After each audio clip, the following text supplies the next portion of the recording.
Alright, so I'm going to go bail. It is a little after 3 o'clock in the afternoon. I have no choice. We're supposed to have inches of rain, and it has to get done. And, you know, it's just one of those things. You just got to bite the bullet. There's people don't know how to get out of my way, I swear. Like, you do 16, you know, I complained one time about the road. They widened this road out to 16 feet, okay? And it used to be about 12 feet, which really isn't that big of a deal. 12 to 14 feet, depending on where you're at. It was that size, right there, where that white truck is backing up. And they're gearing up to go ahead and finish widening this thing out. When you have a road like that, people will pull over and allow you to go past. But when it's wide, like 16 feet wide, they don't even get close to the ditch. And then they look at you like you're hogging the road. Now, I am hogging the road now. I mean, I'm taking up the entire road.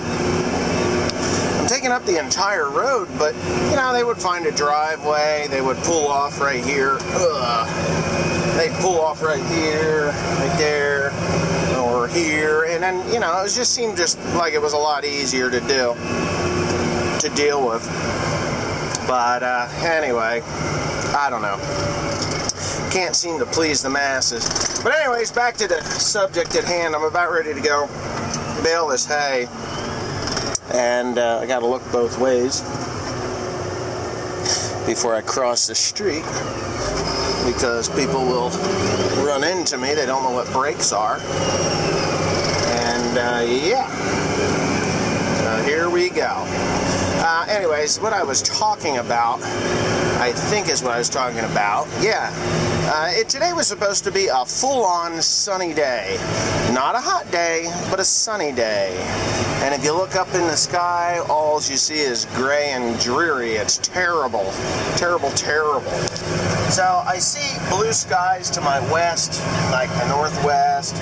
About an hour ago, there was blue skies to my southwest. And it just seems like over these farms here, it's just cloud cover. So what I've got is Timothy running a tedder. And I'm going to show you these fields here. Wide open spaces, you know. But Timothy tedded that out, and it has dried down a substantial amount. Not, you know, it just has. It's dried down a substantial amount. It's not where I would like it to be, but it's where it's going to have to be, because I just don't have a choice. This stuff has got to get baled, because tomorrow is just rain. It'll be dry enough that I can actually stack it up and get it where it needs to go. Uh-oh. Look at that. Would you look at that? So I have this, I got a sprayer running there. Dad's putting fertilizer down. My nephew should be actually, yeah, there he goes. 10 gallons to the acre.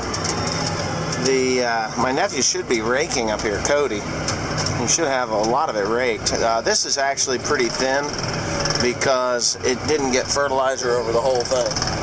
But having a seat malfunction with the tractor, so he's having a bit of a rough time of it. And hopefully Cody's here working away. Doo-doo-doo-doo. I don't see where he has raked anything. He must be in the other, there he is. There he is. Alright. So he just got out ahead of me. Alright, sun's going down.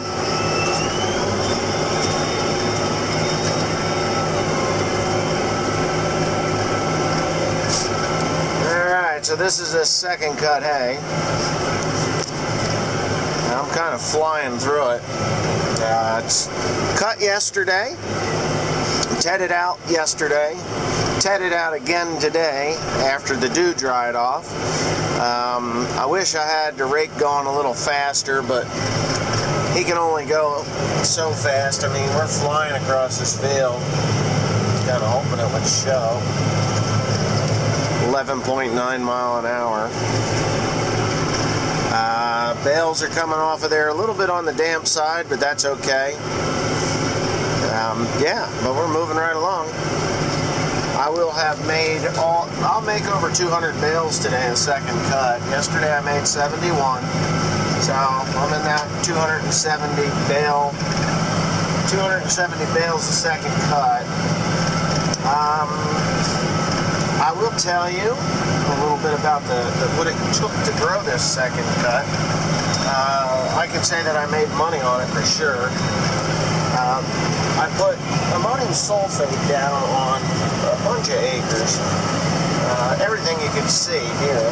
I forget how many pounds I put to the acre. I think I put 150, around 150 to 170 pounds to the acre. It cost me a fair amount of money. I think I had 14 or 15 tons delivered, and I put it on all of this. Somewhere around $4 grand. If I get 270 bales off of it, which bales aren't light. I mean, this is dry here, and I'm at 1,750 pounds per bale.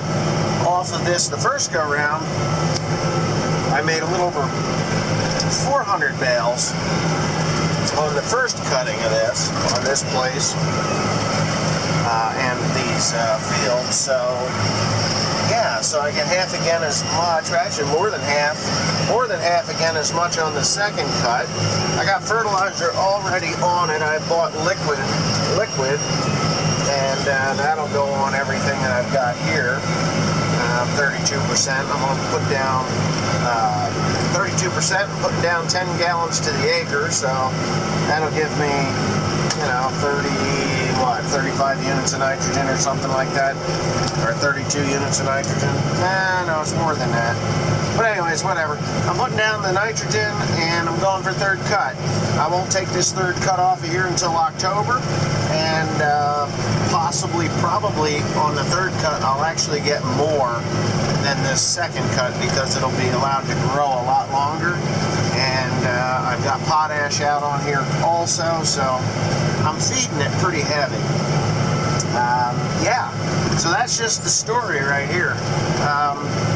This year is going to be rather interesting as to how many bales I'm going to make for the year. I'll let you know at the year-end total, but right now I've got 4420 on the ticker.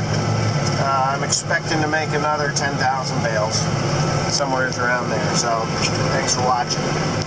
Got Stackmaster Tim out there. He's grabbing them up as quick as I can make them. He's been moving right along today. I think he needs a bonus in his check. There it is. Yeah, Cody, he's moving right along too. He's got work tomorrow morning, so the minute he gets done raking this up, he's going to go home and get ready for bed and get up tomorrow and go to work because he has a full-time job. He works at a welding and fabrication plant, and then I think next week he goes back to school, back to college. He goes back while I'm out at How Farms Works, if I got it right. And I think it's his last year. He's finishing up. Around the corners we go. Not too bad. Not doing too bad. There's heavy windrows and there's light windrows. I like the heavy ones personally, but the light ones are because that damn ammonium sulfate wasn't top quality. It should have been. It came out of Honeywell, so it should have been really good. But for some reason, I got the center of the pile, which is always dusty. Yeah, Timothy's going to start his new set of stacks up the top here. As Cody's coming running down here with the Pequea mid-cap rake. Seems to be working pretty good. I can't complain about its operation today. I ended up putting a new wheel on it here this morning. I believe it was Joseph who must have ran into something and bent the wheel. Oop, now I gotta get straighter. I'm gonna have crooked windrows, crooked bales. It's putting them together really good. I mean, you're not even seeing anything left behind. A little bit over there in the corner where he's getting a little wide on it. And it happens that way when you ted it out. In years past, I haven't had to have a tedder even in the field. There goes goes Mr. Tim again. There he goes. A lot of iron in the field today. That's already got fertilizer on it. I haven't said that already. I missed my steering wheel. Oh, God. I get about one windrow or one bale per windrow here. I know down the far end of the field it's a lot heavier than it is here for some reason. I don't know. Anyway, I guess I've had enough yammering on here.